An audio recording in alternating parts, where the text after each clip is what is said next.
சிவகங்கை நாடாளுமன்ற உறுப்பினர் கார்த்தி ப. சிதம்பரம் அவர்கள் நம்மோடு இணைந்துள்ளார். அவரை நிகழ்ச்சிக்கு வரவேற்போம். வணக்கம் சார். வணக்கம். எப்படி சார் இருக்கீங்க? நல்லா இருக்கேன் சார். என்ன சார், காங்கிரஸ் கூட்டணி தான் பெரிய பரபரப்பான ஒரு பேசு பொருளா இருக்கு. திமுக கூட கூட்டணியா இல்ல தாவேகா போறதா அப்படின்னு சொல்லி ஒரு சலசலப்பு தெரியுது.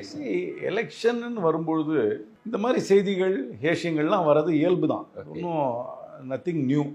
எல்லா எலெக்ஷன் போதும் இதாக இருக்கும். யாரோட கூட்டணி வைக்க போகிறாங்க, எத்தனை சீட் நிற்க போகிறாங்க, யார் நிற்க போகிறா, அப்புறம் கருத்து கணிப்பு, இதெல்லாம் இது ஒரு காட்டேஜ் இண்டஸ்ட்ரி ஆயிடுச்சு. இதை பற்றி பேசுகிறதே ஒரு காட்டேஜ் இண்டஸ்ட்ரி ஆயிடுச்சு. காங்கிரஸ் கட்சி தெளிவாக இருக்குது.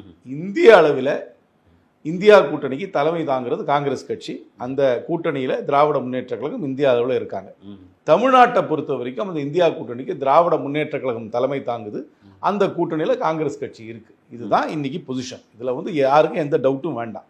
பட் ஒரு பெரிய கட்சியாக இருக்கும்போது, நிறைய மெம்பர்ஸ் இருக்கும்போது, எங்கள் கட்சியில் எப்பவுமே ஒரு லிபரல் பொலிட்டிக்கல் பார்ட்டி. நாங்கள் எல்லாரும் கருத்து சுதந்திரத்தோட செயல்படக்கூடியவர்கள் தான் இந்த பார்ட்டியில் இருக்காங்க.